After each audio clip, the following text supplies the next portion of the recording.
Luto ba ng hipon ang hanap mo? Yung madali lang para kain na agad? Subukan mo ang ganitong pagluto. Malamang sa sobrang sarap, walang tira. Madaling recipe lang ng hipon, simulan na natin. Trim lang natin, no? Pati rin to para hindi tayo masugatan. At i-devein natin. Yan. Ito malinis na. Ito, nalinisan ko na lahat. Tabi lang muna. Mag-ready na tayo ng kawali. Painitin natin. Magtunaw tayo ng butter or margarine. Tunawin lang natin ng mabuti. At ito natunaw na.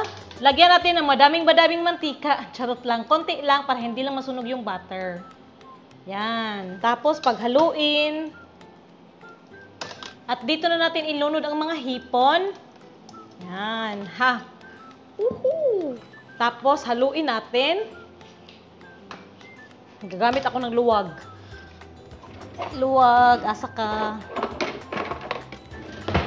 Ano ba, luwag?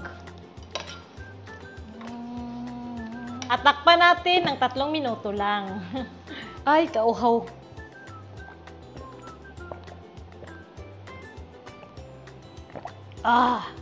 Ito na, pagkaraan ng 3 minuto.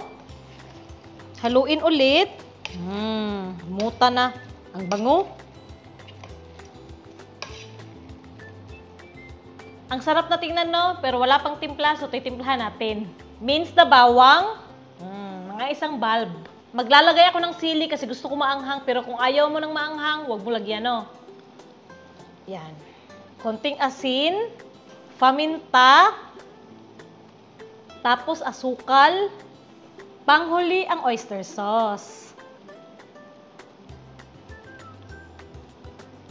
Yan na yung itsura, oh. Tapos haluin natin to dahan-dahan para hindi magkadurog-durog.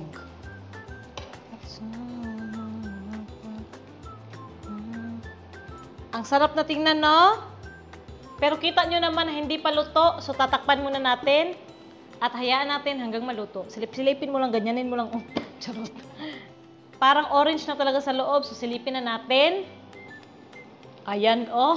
Grabe na des. Ang sarap. Kita nyo naman, oh, saktong-sakto lang ang pagkaluto. Kita nyo, ang sarap tingnan, no? At ang bango pa. Mag-garnish lang tayo ng spring onion, pang pa-atchop. Okay na to.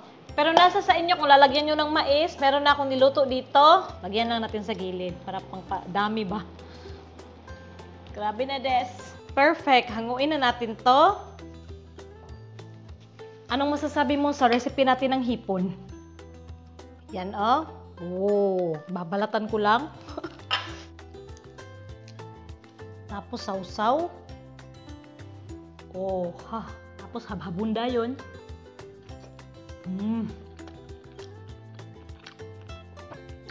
Ang sarap, guys. Grabe. Magugustuhan to ng asawa ko.